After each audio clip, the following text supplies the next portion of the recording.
अब बात कर लेते हैं, हमने एनिमल और प्लांट की बार बार बात की, अभी मैं बार बार ये बात कर रहा था, एनिमल अलग प्लांट अलग, उन्होंने ये देखा, उन्होंने कहा एनिमल में तो ये होता ही नहीं है, प्लांट भी होता ही नहीं है, ऐसा नहीं होता। हमने दो बाइफर्केशंस कर दी, हमने दो हिस्से बना दिए।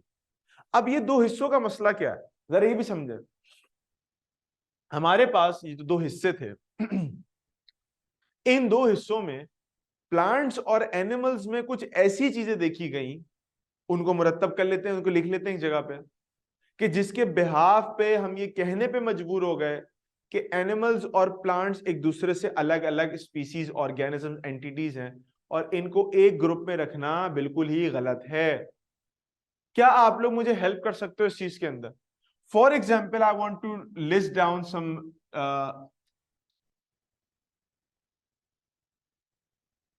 Points, differential points. Differential points क्या होते हैं? वो पॉइंट्स की जिसके बिहाफ पे डिफरेंसेस होते हैं between animals and plants.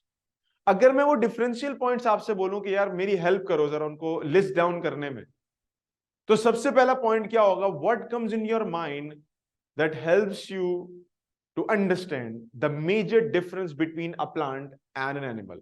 Animal plant में मेजर डिफरेंस क्या आपकी नजर में है? पहला major difference, what is the major difference that helps you to understand और to distinguish a plant from an animal? ये क्या पहली चीज आप डिफरेंस देखते हो? Sir animal can move from place to place. Anshara ने बड़ा एक अच्छा पॉइंट बताया। अंशरा ने कहा कि सर प्लांट्स जो हैं दे कैन नॉट मूव।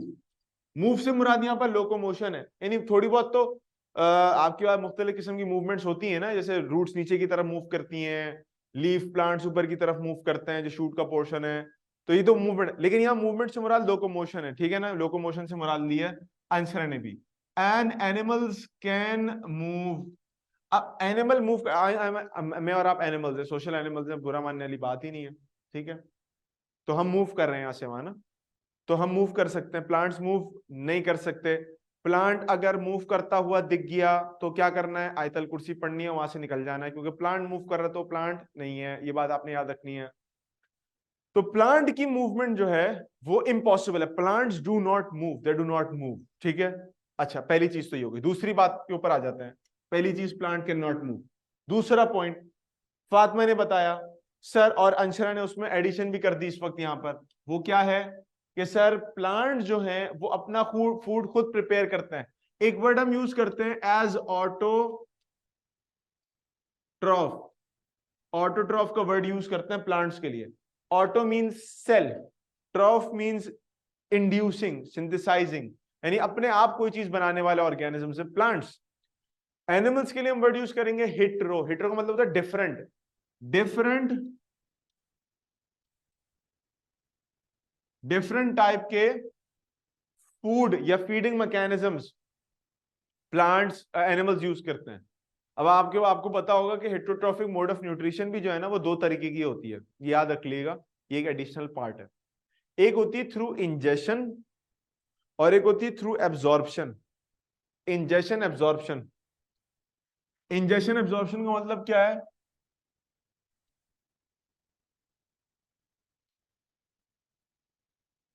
और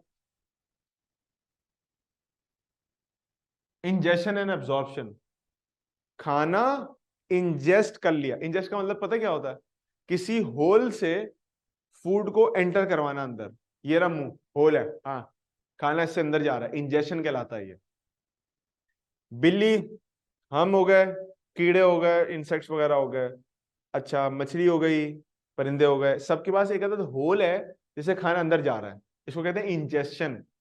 anything that goes through a tube और a hole into your digestive cavity is known as ingestive mode of feeding. Ingestive mode of feeding.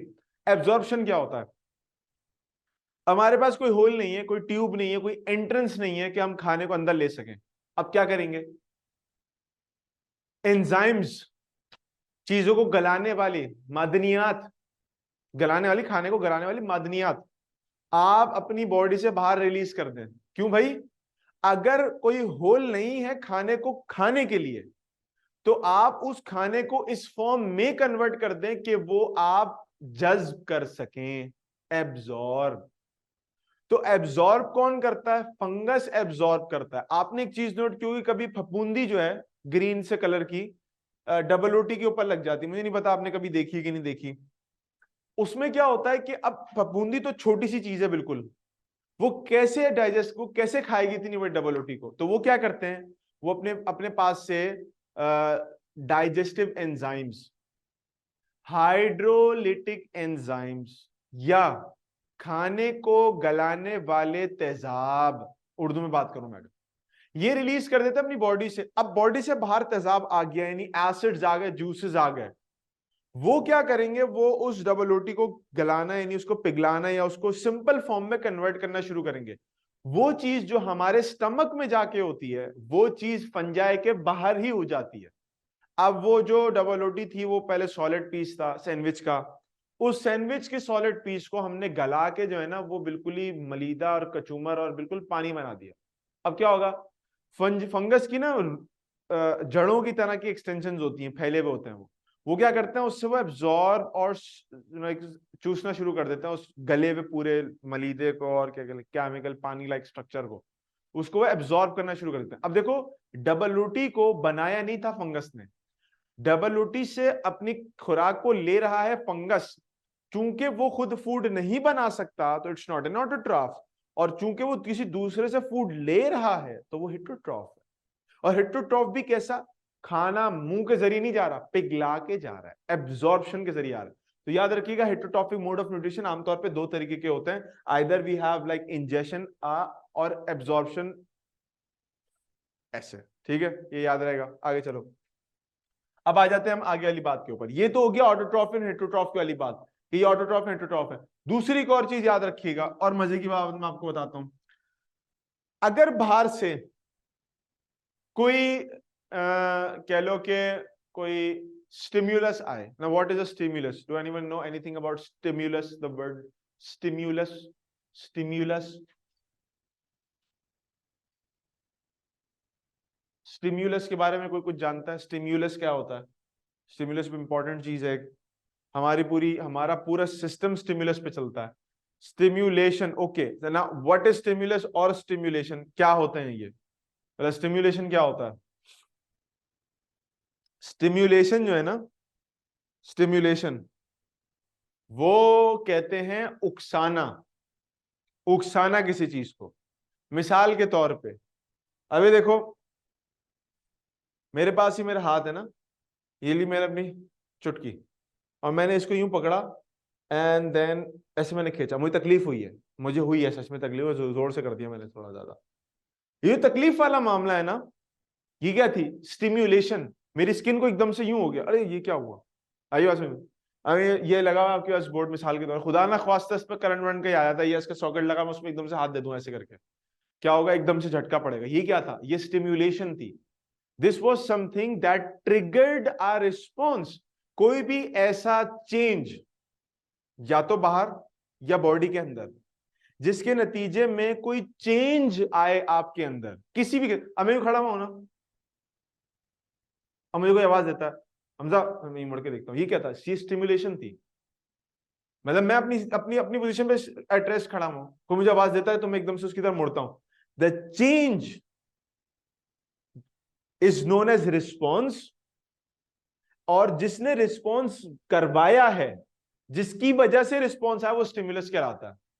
समझो कि नहीं समझो मेरी बात को? डेफिनेशन समझे? स्टिमुलस वो कि जिसके नतीजे में चेंज आए, और जो चेंज आता है उसको हम रिस्पॉन्स कहते हैं। आवाज पे रिस्पॉन्ड करता है बंदा।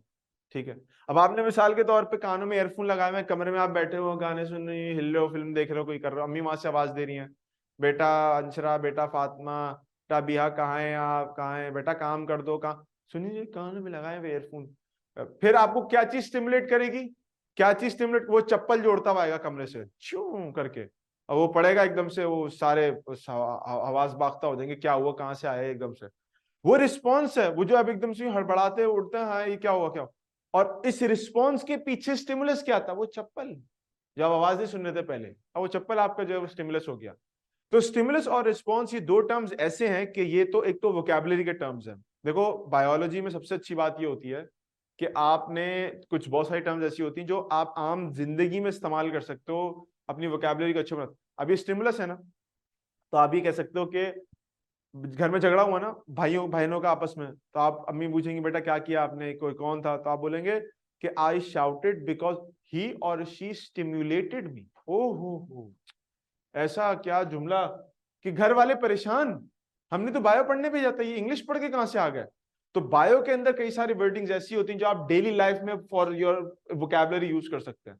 तो ये वर्ड तो एक तो इंग्लिश के लिए भी के पर्सपेक्टिव से भी अच्छा होगा। दूसरी बात ये हो गई कि स्टिम्युलस और रिस्पॉन्स पूरी जिंदगी आपके साथ चलेंगे, खास तौर पे अगर आप डॉक्टर बनने जा रहे हो तो, क्योंकि हर चीज जो आपकी बॉडी शो करती है, बुखार, नजला, जुकाम, गला खराब, पेट में दर्द, सर में दर्द, ये सारे रिस्पॉन्सेज हैं to a very specific stimulus, और उसी को आपको पता लगाना, ये तो मेडिकल साइंसेज होती है, यही तो डॉक्टर का काम है, डेंटिस्ट का काम यही तो है। दांत में दर्द हो रहा है, ये रिस्पॉन्स है, क्यों हो रहा है, स्टिमुलस ढूंढना है आपने।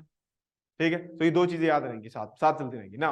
हम बात करते हैं स्टिमुलस की और प्लांट्स और एनिमल्स के रेफरेंस से। अब देखो मैं आपको मजे की बात बताता हूं, प्लांट को आप कट लगाओ, स्टिमुलस है ना, कट लगाना स्टिमुलस है, कोई रिस्पॉन्स देगा वो ना, नो, कोई रिस्पॉन्स नहीं। अच्छा, आपको कट लगाएं, फिर अभी पकड़े ही होगा, उसी वक्त से चीखें निकलना शुरू हो जाएंगी, और कट लगाना तो दूर की बात है। अच्छा चलो कट लगा दिया, जबरदस्ती कर दिया, कट लगा दिया, एक तरफ दरख्त का तना है, तना, ट्रंक, ट्री ट्रंक, और दूसरी तरफ आपका हाथ है। दोनों में से कट लगने के बाद जल्दी हील कौन होगा, प्लांट या आपका हाथ? अगर आप बोलो प्लांट, तो आपने कभी प्लांट को हील होते हुए नहीं देखा, इसका मतलब है क्योंकि दरख्त का तना जो होता है ना, it takes a lot lot time कि वो अपने उस पार्ट को हील कर ले जहां पर कट लगा हुआ है। और आपके और मेरे तो कई बार चोटें लगी होंगी, आपको पता है कि अभी चोट लगती है, यहां पर कट लगता है, और उसके थोड़ी देर के बाद जो है वो वहां पानी पानी से स्ट्रक्चर कुछ निकलना शुरू होता है, उसके बाद एक हल्की सी लेयर आ जाती है और जख्म बन जाता है, आपके पास भर जाता है पूरा। तो अब क्या हुआ, स्टिमुलस तो आपने दोनों को दिया, लेकिन रिस्पॉन्स किसने पहले किया, हमने। हम क्या, एनिमल्स हैं। तो एनिमल्स जो हैं ये रिस्पॉन्स फास्टर, फास्ट रिस्पॉन्स देते हैं किसी स्टिमुलस का। इनका response to any stimulus is low.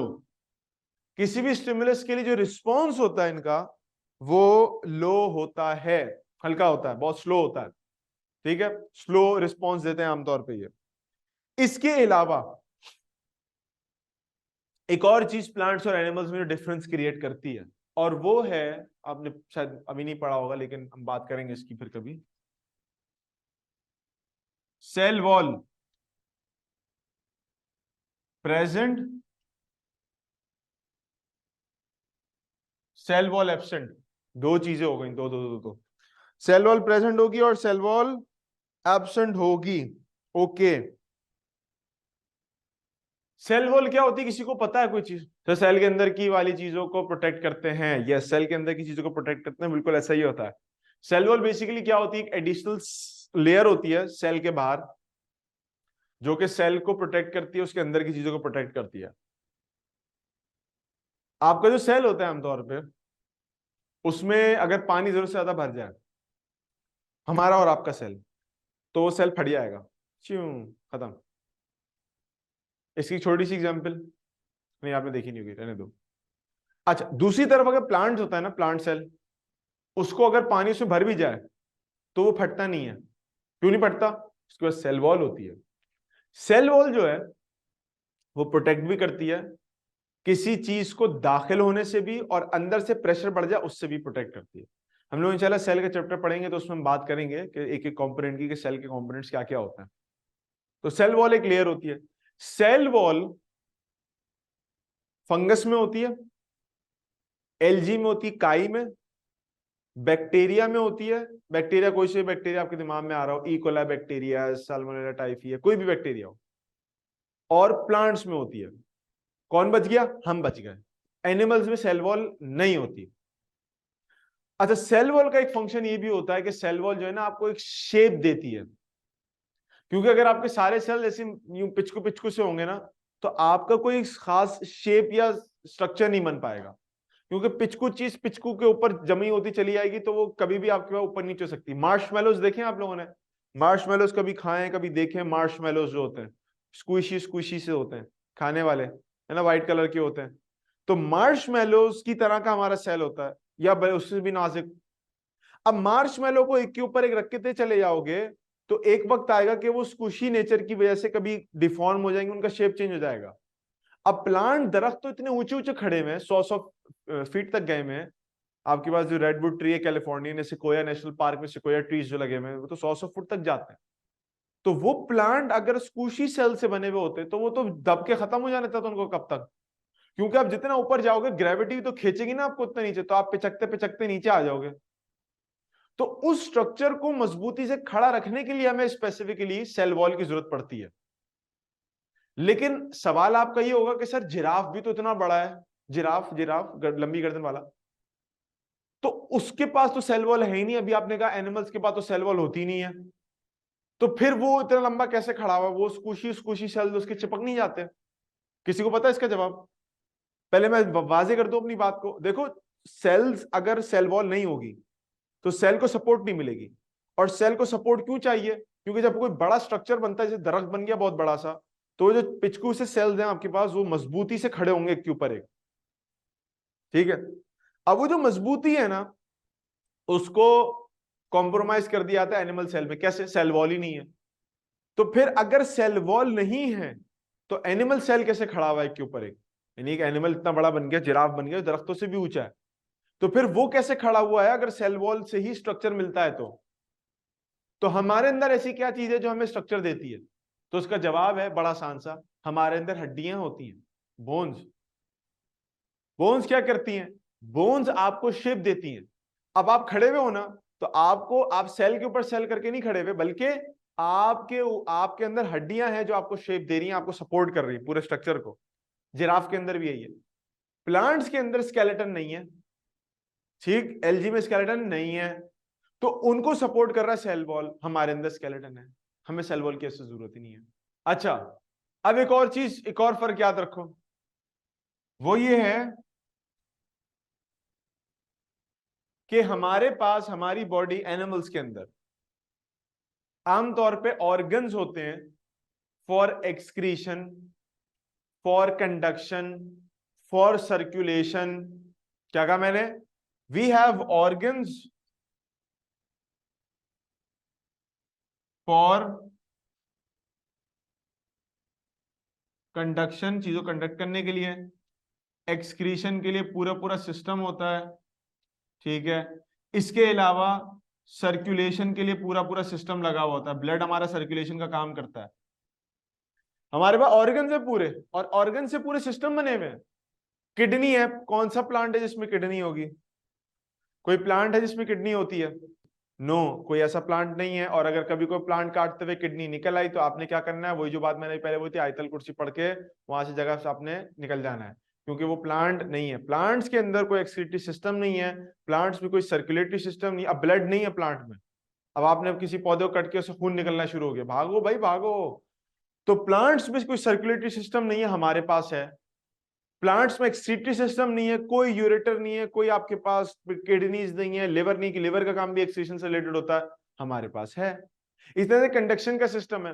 Conduction के सिस्टम के लिए हमारे पास कैपिलरीज होती हैं। कंडक्शन के सिस्टम में हम लोग जो है वो आमतौर पे मुख्तलिफ काम कर रहे हैं। मिसाल के तौर पे फूड को इनटेक कर रहे हैं, फूड जा रहा है एक जगह दूसरी जगह पे। प्लांट्स में से कुछ नहीं। प्लांट्स में इससे मिलती जुलती चीजें तो हैं, कि जाइलम फ्लोएम का सिस्टम होता है पानी को कंडक्ट करने के लिए, लेकिन पूरे पूरे ऑर्गन्स नहीं है, वो तो सेल्स का मजमुआ बन जाता है पूरे का आगे जाके। तो no organ for these structures, for these functions.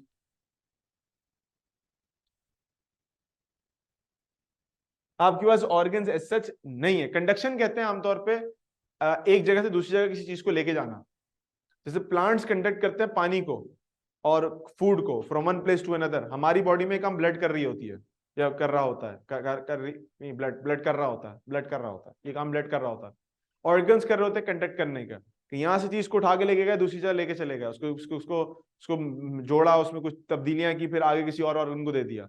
तो कंडक्शन हो रही होती है। Conduction means flowing from one place to another, circulation की तरह की चीज होती है ये। तो प्लांट्स में जाइलम फ्लोएम कंडक्शन का काम करते तो, बट दे डोंट हैव दो स्पेसिफिक ऑर्गन्स जैसे हमारे पास होते हैं। तो ये कुछ डिफरेंसेस है जो आपको समझना जरूरी, जानना जरूरी है। तो ये कुछ बातें थी, तो मैंने कहा मैं आपके सामने इसको रख दूं कि किस तरह से हमारे पास हमारे प्लांट्स और एनिमल्स में डिफरेंसेस है। अब जब ये इतने बड़े डिफरेंसेस सामने आते हैं, तो अब तो किसी भी सूरत आप इनमें एनिमल्स को प्लांट्स के ग्रुप में नहीं रख सकते। जब नहीं रखते तो फिर हम इनका अलग अलग ग्रुप बना देते हैं, इनको अलग अलग कर देते हैं कि भाई ये अलग है और ये बिल्कुल अलग होगा। मेरे बच्चों, भाई मेरी बातें समझ में आ रही हैं? सारी मेरी बातें समझ में आ रही हैं?